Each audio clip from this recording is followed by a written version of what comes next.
Yeah. Just Dulo let sila us out. makakante. Everybody's panicking. The children are crying. You're gonna make it worse for everybody. That's safe Please. yung pinag-uusapan dito. Keep the maletas if you want.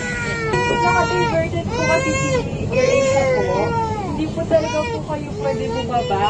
And kasi po for now po, need lang po talaga nila ng 30 minutes lang po na fuel. Wala rin po kaming security ngayon sa AirAsia. And wala din po pwedeng mag-release sa inyo na shuttle namin para makapag-proceed doon. Kaya ngayon po, sana po maintindihan niyo po sana yung concern namin na hindi po talaga namin kayo pwedeng payagan. Yun lang po, 30 minutes na po.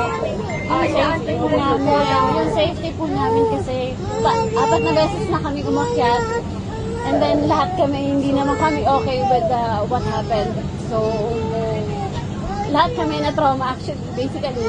Lahat kami agree naman na dito kahit inconvenience sa iba. So, ayun nga po, Baka pwede niyong i-push pa ng isang beses. May mga bata kami, may mga senior dito po. Even with all sa our lagi, kahit ganun na mabubuti. siguro po as of now po, nakahold po tayo sa immigration po natin.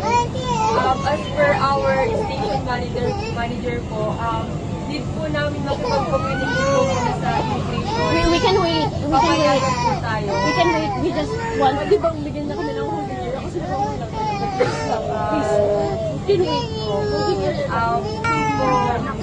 Since biglaan nga po, wala rin po kami card po. Pero Ano ba yung proseso? Pwedeng bilisan ng code niya, ma'am. Kawawa naman naman. But try na lang po. We are all willing naman po na mag-intindihan naman namin, ma'am. yun lang po, Time lang. sinabi po sa amin, 10 lang po ng Lahat po. Actually, lahat. Lahat majority. Majority. We can even ask them all po. Siguro kung meron po. Just let us out of the airplane, even if we have to wait outside. Everybody is panicking. Yeah. Just Dulo let sila us out. makakante. Everybody's panicking. The children are crying. You're gonna make it worse for everybody. That's safe yung Please. pinag-uusapan dito. Keep the maletas if you want. Since ayun na po lahat po tayo nagpapanik at nagko-communicate na lang po. How can you be panicking if you're not in our situation?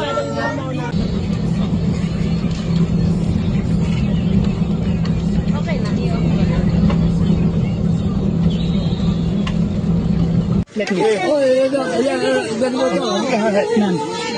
Boss, sir! Hindi ba pwedeng buksan ang pinto?